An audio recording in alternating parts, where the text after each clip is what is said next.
Hello and welcome back to Season 2 of the Functional Forum. For the last 12 years, we have brought practitioners together all around the world to talk about innovation, clinical excellence, and building the practices of the future.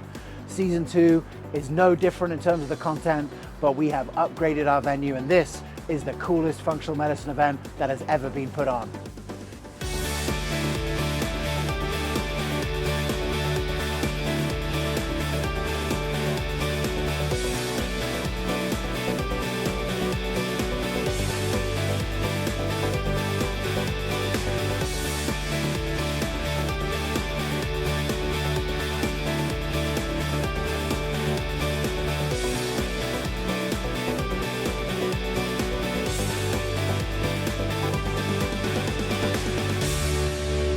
So glad you're with us.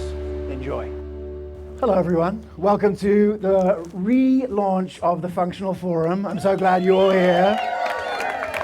So in February 2014, we had an idea. I lived in New York and I realized that the functional medicine community, I would go out and meet all of them and I realized they didn't know each other. And so we decided to put together an event to connect people, to try and make it aspirational and cool to practice functional medicine. You know, that turned from a stage show in New York to 400 communities around the world of practitioners getting together and learning about functional medicine together. And ultimately, you know, you see what's happened over the last 12 years. We have a really exciting moment where I think understanding that health-focused care is becoming like table stakes to talk about the future of medicine. It's like the foundational baseline. And as all of you know, it hasn't been the baseline. I'm sure you go to other meetings where it's not the baseline, but I think anyone who's thinking properly about what the future of health looks like knows that we were right and you're gonna have to adapt to it, right? So that's the beginning of it. And so that's how it started. And you know, I live about 2 hours away, and I wanted to introduce you all, you know, as the first person who's going to speak to the person who created this vision. So I was here, Matt and I have actually known each other for about 11 years, and Matt is actually a serious healthcare entrepreneur. Many of you guys are sort of aware of the sort of movement towards value-based care, Medicare Advantage and so forth. Matt was at the forefront of that when I first met him in New York years ago. And also Matt has, as you can see, you know, taste, right? And has built this whole place. If you want to see an interesting picture, if you go right to the front, you can see the picture of this place as it was burning down. So this used to be an art warehouse. You can see the front of it there. But this is the first kind of reimagination of it. And I came to the JP Morgan pre-party that he hosted here, and I was like, this is the perfect place for a functional forum where people can connect with each other. So I'll share a little bit more about the format that we're gonna have. But first and foremost, you know, he is the host of this event. He's also the principal at SUPAR, which you're gonna be hearing a little bit about. So please welcome our host, Matt Wiggins.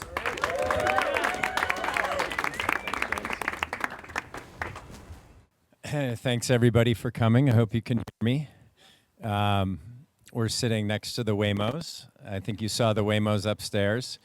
They were not always my neighbor. It used to be a 1940s redwood warehouse that was built before you had to have fire suppression systems. And so the neighbors caught on fire in the middle of the pandemic, and they burned from over here. And they slowly burned down this beautiful space that we had built and had a great time in for 10 years in San Francisco. And the only thing that is left is that front facade. And actually tomorrow morning I have the building department coming in talking about what we're going to build in that front facade. So it's a full circle moment. This is indeed a temporary space. All of this can be rolled out at any moment. These are trailers, which I bought in the middle of the pandemic with my insurance money. And we decided we were going to make an art space that worked for the type of lifestyle that I enjoy when I come back to San Francisco, which is the hummingbird sauna trailer, the hot tub, the tea room, and the Japanese wabi-bari trailer. You can see I'm a bird guy, so we've got the hummingbird sauna trailer.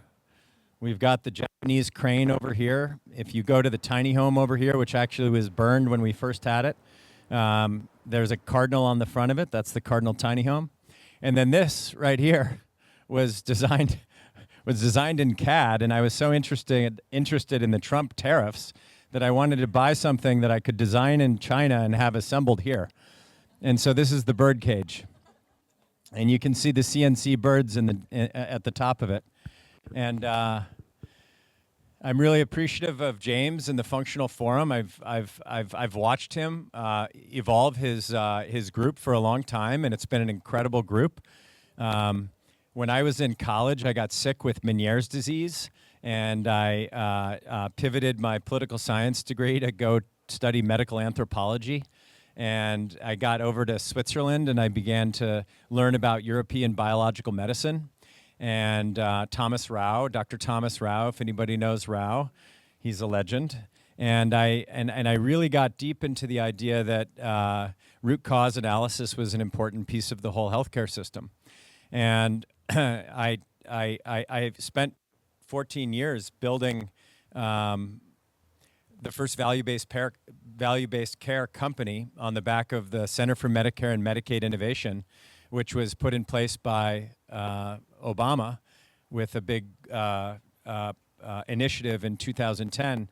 And what we were able to figure out is that if actually coordinating care across an episode of care, which is the minute you get to the hospital to the 90 days after you leave the hospital, is an important part of driving savings, because you're coordinating all the different sites of care and making sure we're working as a team, right? And one of the things that I've always liked about functional medicine, and actually when we had this building here, I had a friend of mine, Dr. Stephanie Daniels, who's a functional medicine physician. She worked out of the back. And so I'm a big fan of functional medicine. It's the closest thing I can find to European biological medicine. I found myself without this place in 2020, and I decided to just get out of America for a moment. And I went over to Spain, and I found myself in Ibiza. And I found myself with a Spanish girlfriend. That's why we're eating paella tonight. And jamón ibérico, flown in from Spain. And we're doing that because one of the things that I also found over there when I was sitting with a friend was I was talking to a friend who was opening a longevity clinic in Copenhagen. And he said, "Would you ever be my backer in this Copenhagen clinic?" I said, "Absolutely. I've never been to Copenhagen. I want to go check it out." And so we opened a longevity clinic.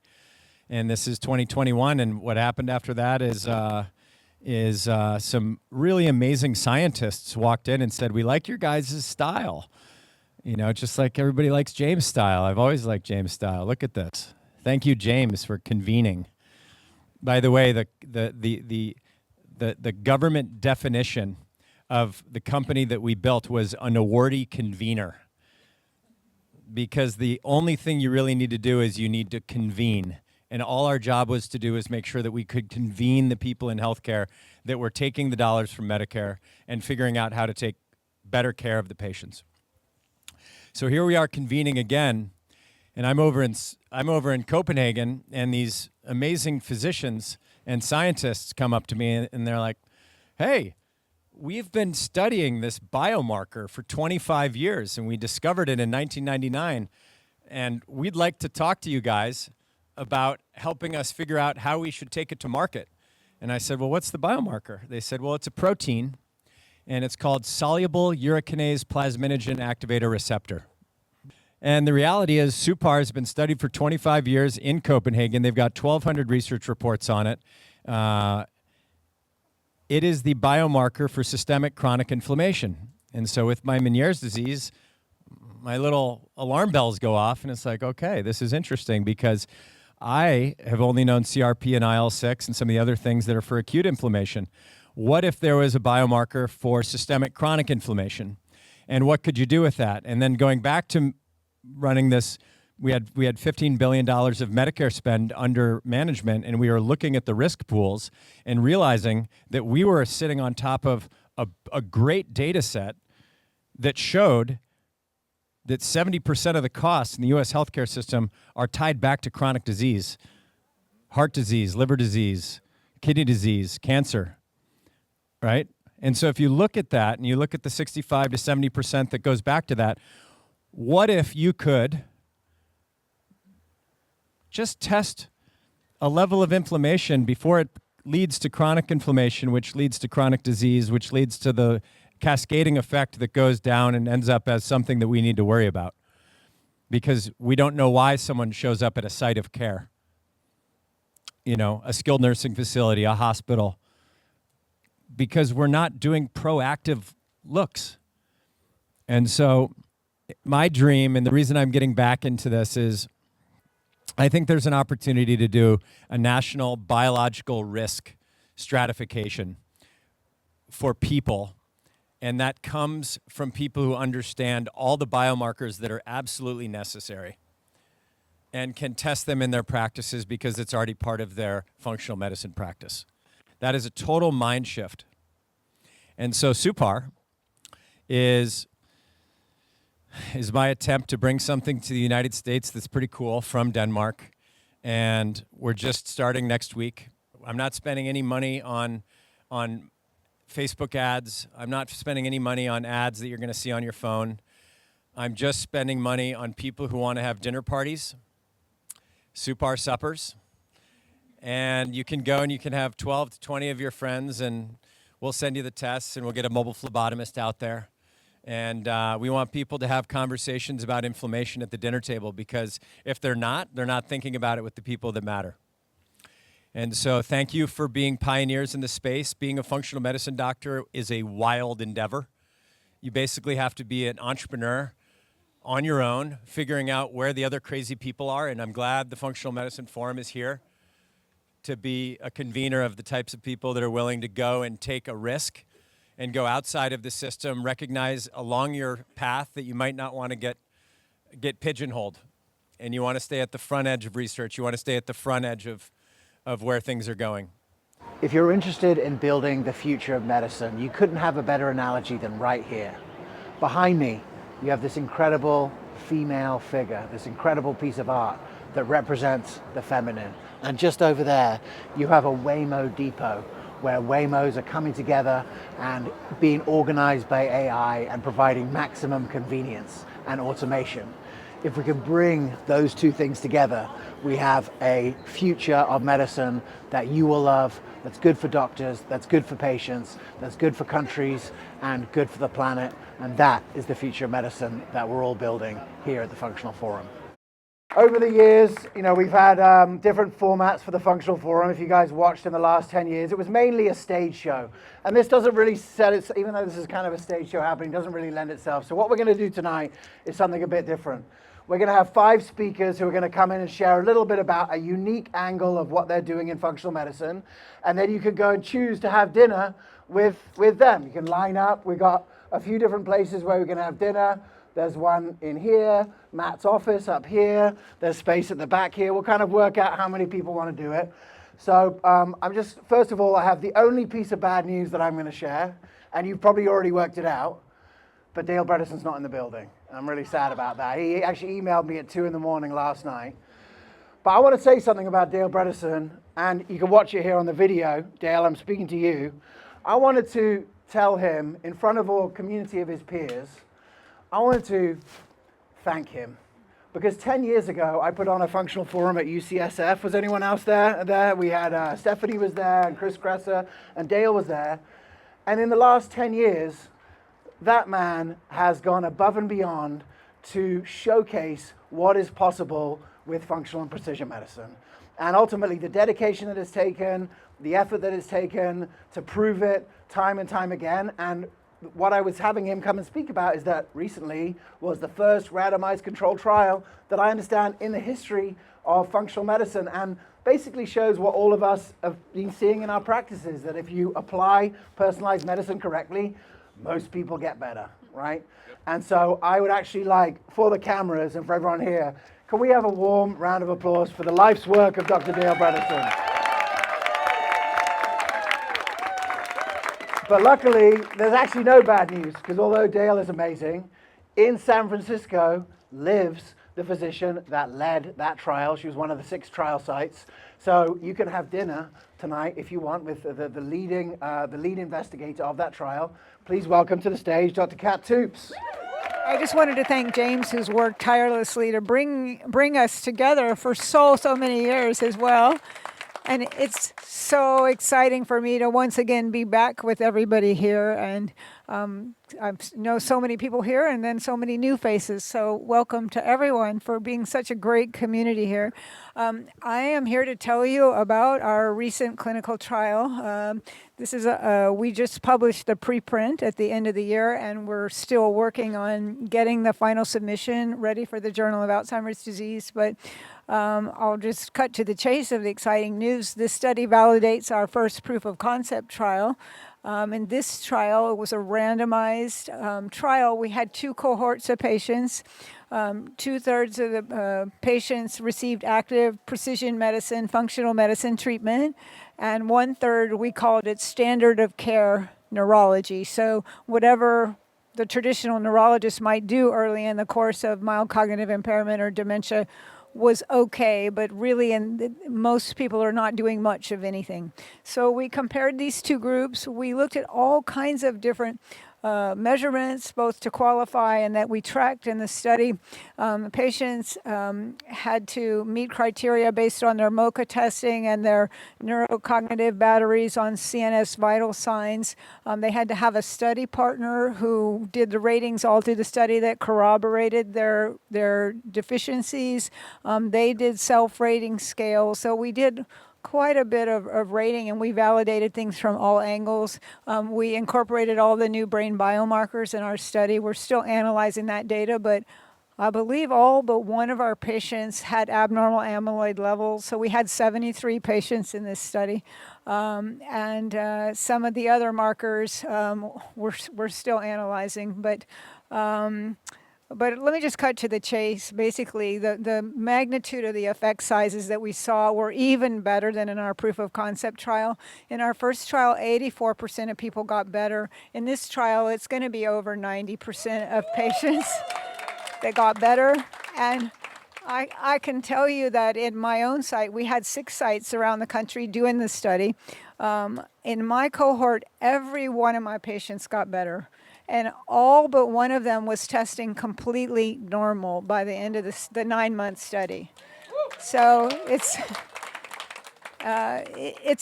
a intensive process, and trying to teach people all the factors that are involved. But when we can identify all of the underlying contributors, we can work fast and furious. And to see this kind of change in 9 months is just unprecedented.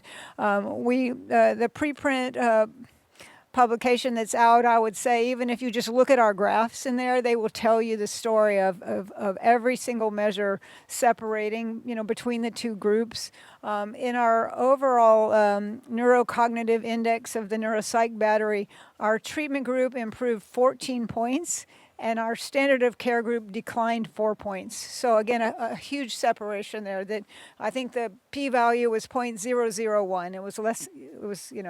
It was very highly significant. So anyway, I'm looking forward to a dinner conversation with whoever wants to talk about this. There's a lot involved. James has made some copies of the preprint for the people that are coming to the dinner conversation, but it can be found online. And then hopefully in the next couple of months, we'll get through the peer review process. But anyway, thank you so much for having me, and look forward to chatting with some of you.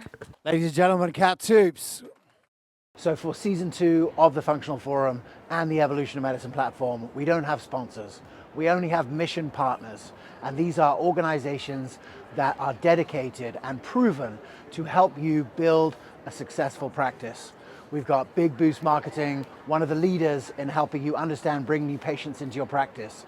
Freedom Practice Coaching, that has been around for 12 years, helping practitioners building the models of the future. 3, we have True Neuro, which is helping practitioners launch a brain health program and reverse cognitive decline. And then FullScript, which is the infrastructure layer for delivering whole person health. You can find out more about them in the Mission Partner segment, and we'll have the link below.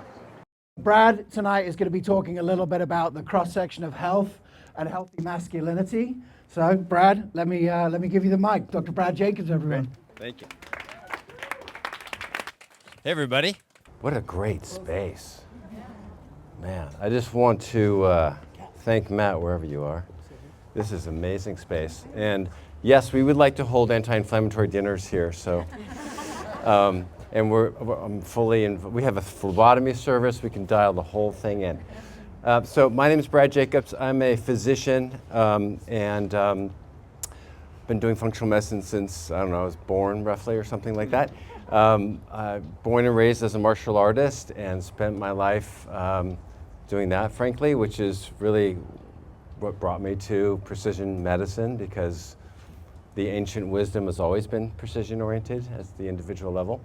I'm most interested right now in looking at men and masculinity. I'm really interested in reimagining what it means to be a man in this day and age. We have a lot of different art forms of that right now that are showing up politically in particular, as well as sort of celebrities, and particularly in the longevity space, particularly as it relates to Epstein files and what we've seen there. And you may have seen Sarah Ann or me speaking up and out about that. I feel pretty strongly about that. And there's been an absence of men speaking out about that, which I think doesn't serve us well. So I'm focused on measuring masculinity, actually. I think it can be measurable. I think it's a vital sign. It should become a vital sign for men to see where they're at. I think you can physiologically look at it as well as psycho-emotionally. So I've started some men's groups around this, and I'm actually collecting data, looking at this longitudinally. And I'm really excited to bring together people that are interested in exploring that space. So thanks for listening, and I'll take back the mic and give more time to the group. I hope you're enjoying the Functional Forum. And if you like this content, you will love the Evolution of Medicine podcast. Every week I'm doing interviews, news segments, and bringing out information that is critical to the work of the modern practitioner. If you go to goevomed.com/podcast, you can see all the episodes we've done. We bring out an episode every week. I'd love for you to join us. All right, so next up, Molly, why don't you come up here? So everyone knows Dr. Molly Maloof is a longevity leader, and last year at A4M, many of you know I wrote a book on group visits and group medical visits and community as medicine. And Molly gave a keynote at A4M, which was called the Love and Longevity. Love and Longevity. And it was such a great topic because I feel it's just such a sort of a missing conversation in what root cause dynamics really mean. So if you've ever dreamt about having dinner with Molly Maloof, tonight could be the night that you can. And Molly, why don't you tell us what you're going to talk about? Sure. Nice to meet all of you. I feel really honored to be here, and especially Matt. I just love this space. Actually, fun fact, guys, I used to live here before it burned down. I lived up there in this room, and I actually had a place down the street, but I subleased it because I really didn't have enough friends, and I was isolated, and I was like, I need to have people. So I moved into Safe House so I could have community. And fast forward many, many years later, I'm back here. And life has changed a lot, right? This was 2019 when I left, and now it's 2026, and we all went through a pandemic together.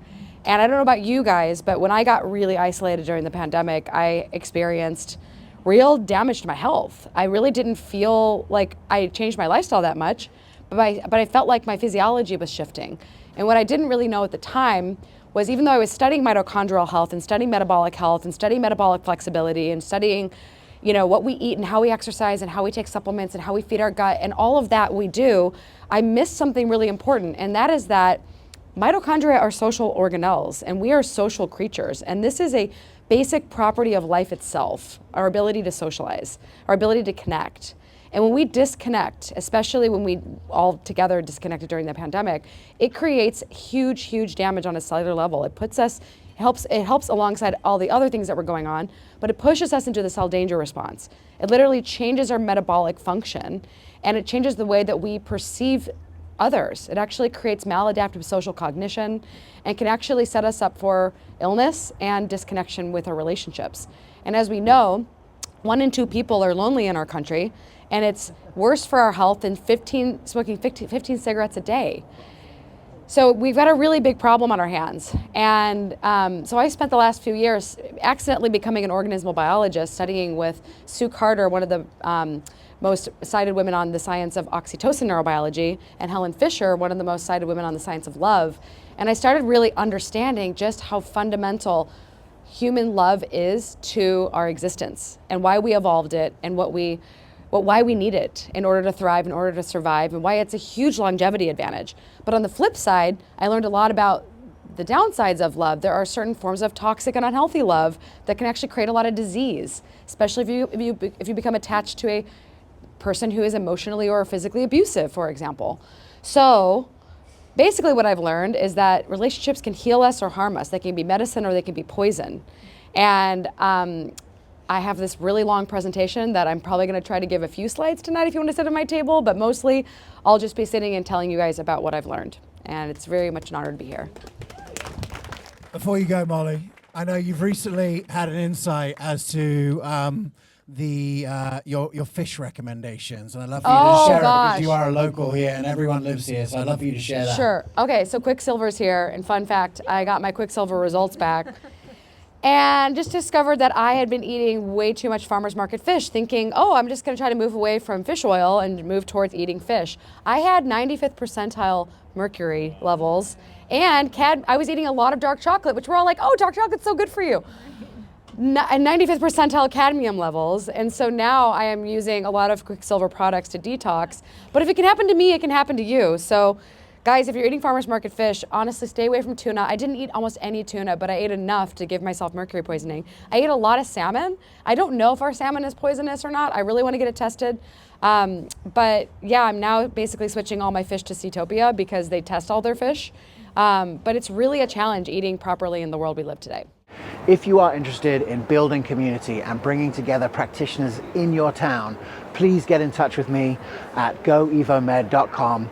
We are interested in bringing back practitioner communities all across the country, and we'd love to hear from you.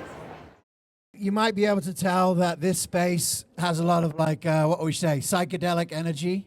And I want to bring up Dr. David Rabin, who's here. So Dr. Rabin is a psychiatrist. He's one of the co-founders of Apollo Neuro, if you guys have ever used that, played with it. But David is going to be hosting a dinner tonight on the cross-section of psychedelics and mental health. So please welcome Dr. David Rabin. All right. Yeah, Safe House. This place is awesome. Matt and James, you guys have done such an incredible job. We're in touch around the time that the great tragedy happened here, and nobody could have transformed this place better into the convening grounds that we are all in together today. So thank you so much for having us.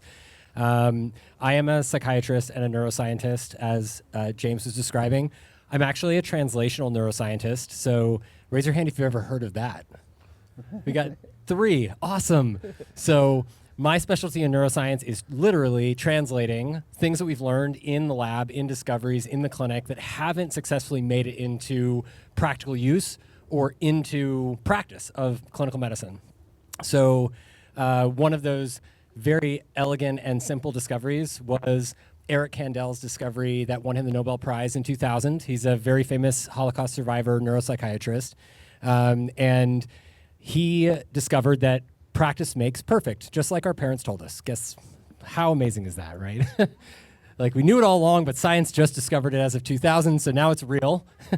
And practice makes perfect around fear and safety learning, which is really, really interesting because that's how ancient sea snails learned from 300 million years ago, which is really what won Kandel and his colleagues a Nobel Prize, because it's not just us, it's conserved all the way back to these ancient mammals. And so I study trauma, and I study addictions, and I study complex, hard-to-treat mental illness. And I treat patients. I'm practicing in Mill Valley in New York. And I'm one of the few psychiatrists nationwide who's also trained in ketamine and MDMA and cannabis and psilocybin therapy, because when you look at the way these treatments work, they seem to work very similarly to the way the indigenous people have described using ayahuasca, which is that they help people feel safe enough to remake meaning around past traumatic events. And so when you look at the data, how many people have heard of the transgenerational inheritance of trauma or a cross-generational inheritance of trauma? There's lots of people now. So this is like a really common understanding, which is really good. But that also is hopeless if we don't know that we can do something about it. So in 2022, we published a paper in combination with MAPS and Rachel Yehuda at Yale, or Rachel Yehuda at Mount Sinai, Ben Kalmendi at Yale, and led by Candace Lewis at Arizona State University, to show that trauma is in fact reversible on the epigenetic layer of code. So we never knew that trauma was reversible in terms of the memory that's stored. Trauma is fear learning. PTSD is a disorder that comes from fear learning, depression, anxiety, ADHD, also other disorders that come from fear learning. We can extinguish fear, as B.F. Skinner said back in the early 20th century. We extinguish fear by relearning safety. Psychedelic medicines work by helping us to extinguish fear learning on the epigenetic code by radical safe experiences, safety being the key word. And so that's what I study. And I develop wearable technology that gives us some of the benefits of that safety to heal on the go in real life, wherever we are, even if we don't have access to the wonderful miracle that are psychedelic medicines. And it's called Apollo Neuro. And so we have new studies coming out comparing lots of different psychedelic medicines, how they work, how they activate the safety response system, how we make meaning from traumatic experiences, and how technology and AI are here to help us cure mental illness in the next 10 years. We are super excited to add SUPAR to our mission partners. And that means you can use it in your practice. You can set up SUPAR suppers. To find out more, go to goevomed.com/SUPAR and we'll send you where you need to go to find out more about it and to find out how you can lead your community to learn more about systemic chronic inflammation. Check out SUPAR. I recognize that we have a brain crisis. And ultimately, this got real for me. Like, I was the one guy in functional medicine whose story wasn't, oh, I got chronically ill and had to make my way back. I just knew that this was it as soon as I heard about it, because I'd been in the space for 10 years and realized that in the integrated medicine world, people don't speak the same language, and we need a common language to bring this community together. And I saw that functional medicine could be that language. I believe that it is that language, and that's still why it's the functional forum. It's not the longevity forum. It's not the integrated forum, because the common language is everything. So what we need is, like, in my judgment, the incredible work that Kat and Dr. Bredesen and many others have been doing. It showcases what's possible. But also, like, if we expect there to be another 100,000 Kat Toopses, I don't think it's going to happen, because, Kat, the dedication that you have to your art and your craft and learning for all of these years, I just don't think that the doctors that already think like that are already here. They're already in this place. So we need to make it easier. And so I wanted to bring Dr. Ryan Arnold up, because he and I have become really close friends in the last few years. He's here from Thousand Oaks, California. Ryan has definitely the sexiest functional medicine website. So if you want to have some website envy, go to clavahealth.com. But Ryan is a physician, a functional medicine physician, who has built a brain health program into his practice. He has 2 locations and is growing quickly. And this is what I think is necessary for the next stage of functional medicine, because ultimately we need to build capacity to reverse these brain diseases, whether it's mental health, whether it's menopause brain, whether it's cognitive decline. This is a priority, and Ryan's doing it. Ryan, welcome. Thank you all.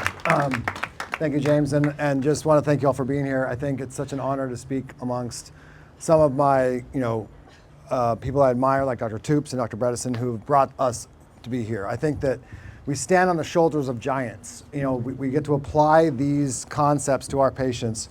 I started in a longevity-based practice when I realized that what modern medicine was providing was not moving the health conversation forward. And what I then realized is that the ultimate longevity play is our brain and the brain health. And so when you see the work, and this study that they've published is just the penultimate effort of many studies that have come before that have shown this, just not enough that the system would adopt it. I consider myself a survivor of academic medicine. 20 years ago, I've been in it for 20 years. Academic medicine is where you go to test good ideas and never practice them. And so we can live in a world now where we can practice and put these into play and not wait for the enemy of perfect to be something that can actually save a life tomorrow. So it's exciting for us to be in this space. In our practice, we have brought a team around this, kind of mimicking what Dr. Toops and Dr. Bredesen have advocated for, which is there's no one perfect provider that knows this. It's going to be a team of therapists, of nutritionists, of coaches that are going to be a part of that. And so that's how we find success. You implement that, you develop the relationships, and leveraging the work that James and the teams through True Neuro and those platforms that have helped us speak the language of the business of medicine, which they don't teach us as well in medical school, is important to help providers step out there and make that success. So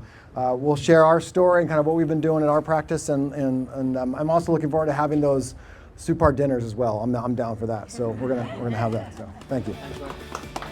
Thanks so much for being here with us for the Functional Forum. I will tell you, it's not nearly as fun watching it on YouTube as it is to be here in person. We're going to be doing a series of events over the year here in San Francisco and also going to other places all around the country. If you're interested in joining us, make sure you're on the email list. I look forward to seeing you at the next event.